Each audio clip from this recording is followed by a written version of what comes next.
What is going on, y'all? Welcome back to the channel again. Oh my god, I totally have a double chin. Oh, it's time to diet, buddy. Anyways, so I told y'all we'll be doing a little DIY and everything here and there. We're going to be doing some automotive work. Going to be doing a little bit of cooking and all that.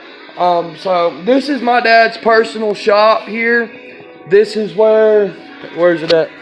We will be putting that monster there in that, where's it at? I can't do this. That Fox body right there, that old Ford Mustang. We're pulling parts out of that GT right there to do it as well. But also today, we did not just do modifications and builds. We are going to be doing on this beautiful day.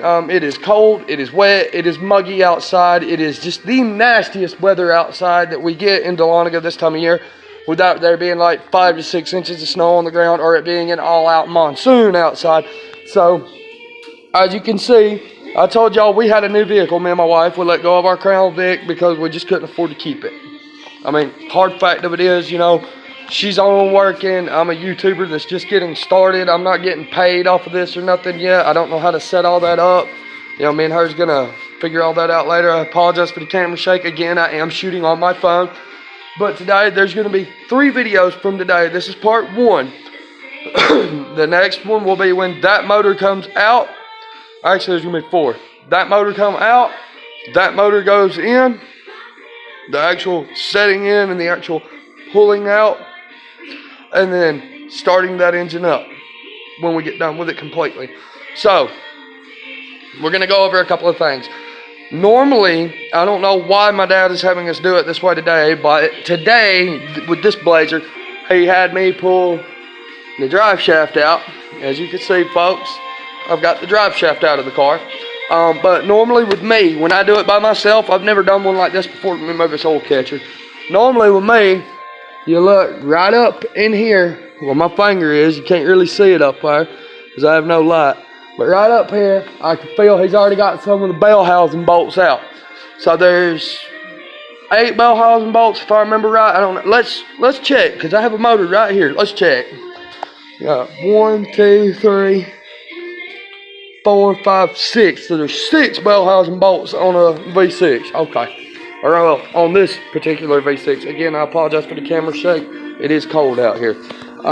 So you're gonna, the way I would do it, with an automatic, you're going to pull the bell housing bolts first. Second, you're going to come up here and you're going to pull the torque converter bolts. See the bolts that hold this flywheel here to this here torque converter. You have to pull those or it will not come out. You pull those out, and then right up in here you got your motor mounts. Your motor mount bolts have to come out. Now, here's one place that a lot of new guys screw up. It's something that my dad taught me at a very, very young age.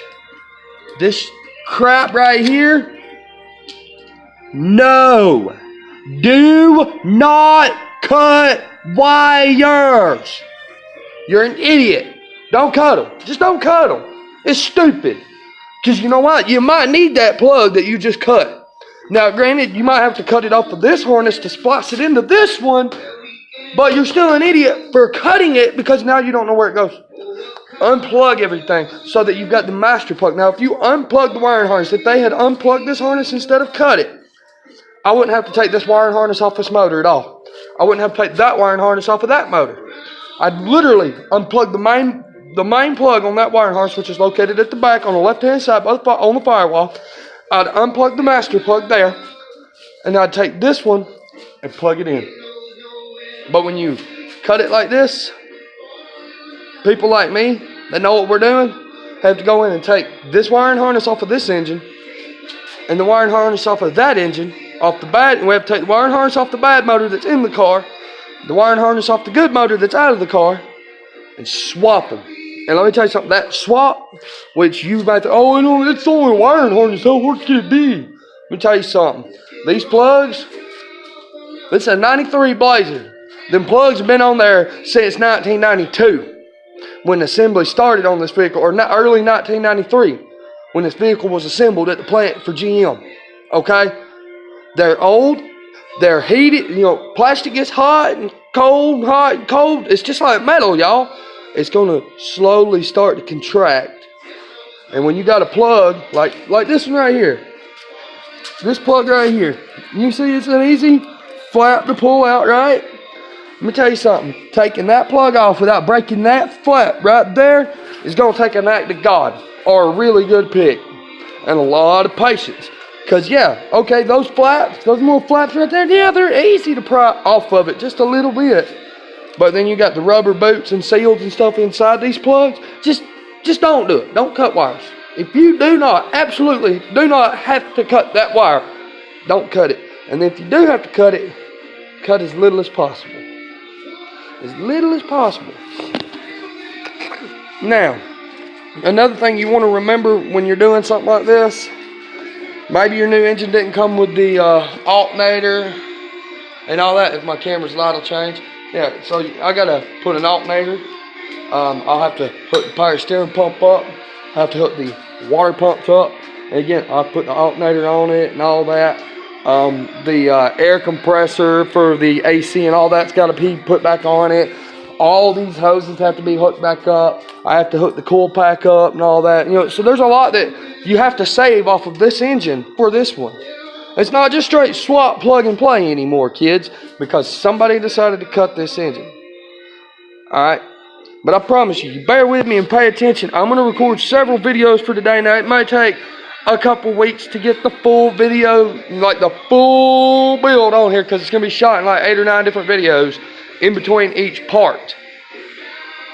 But I'm going to get it on here for y'all so y'all can see. Any questions y'all have about y'all's cars, though, this right here, this ain't a weekend whim. This ain't something that my dad just woke up one day and decided he was going to do. I'm 28. From the time I was about 6, 7 years old, I tell everybody 8 because it's a good solid number, but about 6 or 7 years old, I've been in an environment like this right here. I grew up in a shop. I'm a jam-up mechanic.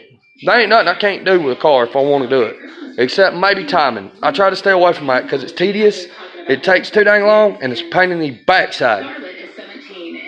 But changing your brakes, doing the suspension, changing the radiator, yeah, I can do all that. No problem. So you pay attention, and I'll teach you everything I know. You have a question? Ask it.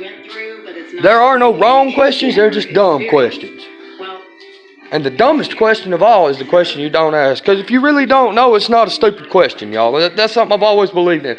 Now, my dad will tell you there's a lot of stupid questions in being a mechanic. But don't come up to me asking me where the damn blinker fluid is, or how to change it, or none of that crap. Or don't ask me none of that stupid stuff. Ask me serious questions, I'll give you a serious answer. You ask me a stupid question, well, I might just talk to you like my semi-idiotic nephew. We'll see. But anyways, stay with me. Today is, let's see, what's today's date? Today is Saturday, December 15th. My goal for this car, if my dad will get his butt here so we can get started, because I'm literally waiting on him right now, is tomorrow's the 16th, either December 16th at 9 p.m. or December 17th at 6 a.m. This bad boy fire up and go down the road for the first time. I prefer to have it done on Saturday because my wife has to drive it on Monday. But, guys, like I said, this ain't a weekend hobby for me. This right here, my dad done stuff like this when I was growing up because we really couldn't afford to pay nobody else. He knew how to do it. And, why not save a couple $100, couple $1,000 and swap them over myself, or change my own dang alternator, change my own starter, change my own transmission, instead of paying you or somebody else to do it. Now, any of you who have questions or comments, please, by all means, ask them. But we'll see you later when I pull the heart out of that one to put this new one in it. And yes, ladies and gentlemen, she is, in fact, a 1993 multi-port fuel-injected Vortec. Yeah. So, we'll see you in the next video. Enjoy. And again, questions or anything like that, post in the comments below. I will be checking. Just give me time. I'm a father too. I don't always have time to jump on YouTube every 5 minutes to check my questions and stuff. If I don't get back to you today with an answer, I will get back to you by tomorrow at lunchtime. So, be good. Be safe. Make sure you keep all these on your hands. Be careful and be safe. Always be safe. That's the number one thing when you're working on your vehicle. And always disconnect your battery before you mess with anything that's got a wire running to it. See y'all.